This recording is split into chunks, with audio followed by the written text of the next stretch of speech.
abampuliriza mbabuzaako mwe bali kwekumira ku Prejani Media TV gwe atanaba kulabika nti subscribinga kankusabe ogende maaso okikole mu bwangu nnyo nsobole okutusaako amawulire gaffe agabeera gakagwawo amawulire gaffe ag'entertainment saako n'ago aga sports gasange ku PrejaniMedia.com wali amawulire amalungi ennyo amanyuvu kankubuulire gwe ampuliriza gutazanye kulabika nti natera osuwa naddala mwe abaagala sports bannyinaffe tubamanyi bulungi nammwe baganda baffe abaagala entertainment banange ekiri eri kifumba mu kutuma mawulire malungi nnyo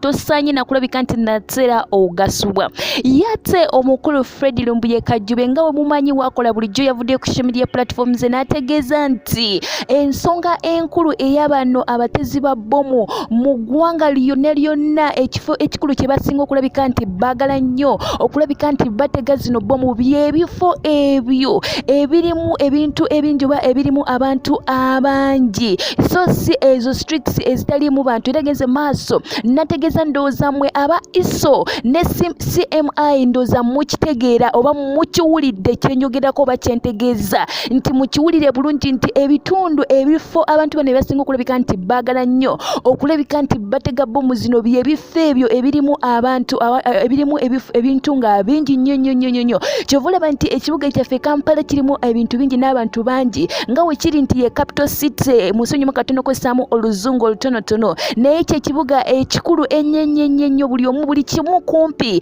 bwe kikolebwa kubanga kikibuga ekikulu ekya Uganda yonna n'olw'ensonga ekyo vulaba nti bano abatezi ba bomu tebaswala bo bajja buzi oli n'atega bomu ye kubanga bayagala kusanyawo obulamu bw'abantu mazima ddala si kirungi nakamu nakatono era yagenze mu maaso n'ategeeza banaye mubeere bulindaala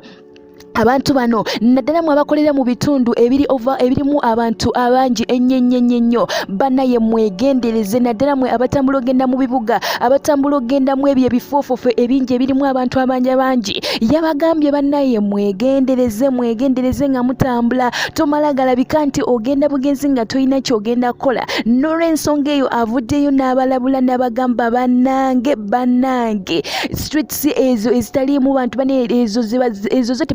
zo tebazifaako kyovulaba nti ate n'abatega ndooza walaba oli yali mu Swift Safaris ndooza mumujjukira bulungi mujjukira ebifo ebyo birimu abantu nti bo baba batagetinga ebyo mu nsi yonna bwe yagambye mu nsi yonna si mu ggwanga lyattu Uganda lyokka wabula mu nsi yonna ensonga yabwe enkulu yakufuna ebyo ebifo ebirimu abantu nagenda maaso nategeeza so si streets zino eno ngera we mukiraba awo bannange njagala obategeeza nti Fred omukulu Lumbuye avuddeyo alina omutima ogulumirira eggwanga ogulumirirwa abantu be n'olw'ensonga ewo oba owulidde kinene osobola ogambako muganda wo osobola ogambako omwannyoko osobola ogambako mukyala wo osobola ogambako omwana wo osobola ogambako omuntu yenna oba mukwano gwo wadde si mukwano gwo naye ng'olabika nti olina omwoyo ogulumirirwa eggwanga lyo olina omwoyo ogulumirirwa munnayuganda naawe tuusa eggulire no kubanga ffe tukkiriza nti omukulu ono Fred Lumbuye Kajjube ebintu byayogera tebiba bya swakaba tebiba nti biryawo bubeezi naye aba ayagala n'ataasa obulamu bw'omuntu at least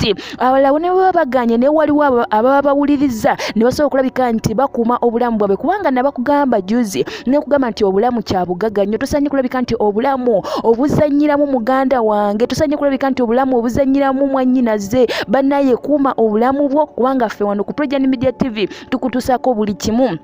ekikwata mu ggwanga lyo Uganda si Uganda yokka wabula ensi yonna okutwaliza wamu nja kuba nkomawo mu bwangu nnyo tosanye kulabika nti nateera osubwa amawulire amalala gende tatovaawo.